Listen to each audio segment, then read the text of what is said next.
के रूप वैसे प्रिंसिपल ऑफ एक्सटेंडेड यूनिवर्सलिज्म के आधार पर हुआ है, लेकिन इमीडिएट यूनिवर्सलिज्म के आधार पर। कहे के मतलब कि हम सब अपन मैथिली पहचानक आयाम तक जतय धरि विस्तार करी, नहीं कोई खास बात लऽ कऽ एकर परिसीमा तक छोड़ कर जे महागणती मैथिली महासभा के संस्थापक लोग स्पष्ट छै। दसम आ अंतिम हमारी सजेशन है कि हम राजनीतिक संस्था हो कि सामाजिक संस्था, वही में नव परिवेश विकास के संग प्योरिटी आ पॉल्यूशन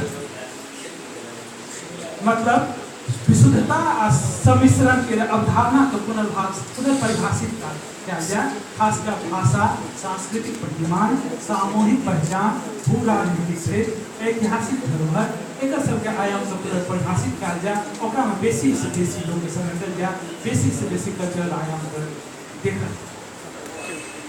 अपन एहि विचारक संग अपन विचार हम खत्म करै छी। अहाँ सबके बहुत बहुत धन्यवाद। सर अहाँ से अनुरोध है सर, विचार कखनो नहीं खत्म करें, विचार तो एकदम चलायमान रहबाक चाहिए। बहुत सुंदर आलेख प्रस्तुति एखन हम सब सुनलहुँ हुनका से अक्षय कुमार चौधरी जी से। विस्तृत जरूर छलै जानकारी, लंबा जरूर छलै, लेकिन एहि आलेख के संग न्याय अगर होइतै तऽ एतबा आलेख जरूरी छलै, एतबा लंबा भेनाइ एकरा। आ जखन मिथिला विकास के बात होइ छै तऽ मिथिला राज्य के बात सेहो होइ छै कि बिना राज्य बनने मिथिला के विकास संभव नहीं है। तो मिथिला राज्य निर्माण के क्षेत्र में अग्रणी भूमिका निभा रहा मिथिला राज्य निर्माण सेना के एहिठाम दिल्ली प्रदेश के अध्यक्ष संजय नागदेव जी उपस्थित हैं, उनका स्वागत करै छियनि यथास्थान। राष्ट्रीय अभिवादन स्वीकार करेंगे। हमारा सबक बीच मिथिला राज्य निर्माण सेना के महासचिव श्री हेमंत झा जी है, वो विश्व मैथिल संघ के अध्यक्ष हो नीरज पाठक जी हम उपस्थित है हमारा सबक बीच में मिथिला राज्य निर्माण सेना से, उनको स्वागत करै छी।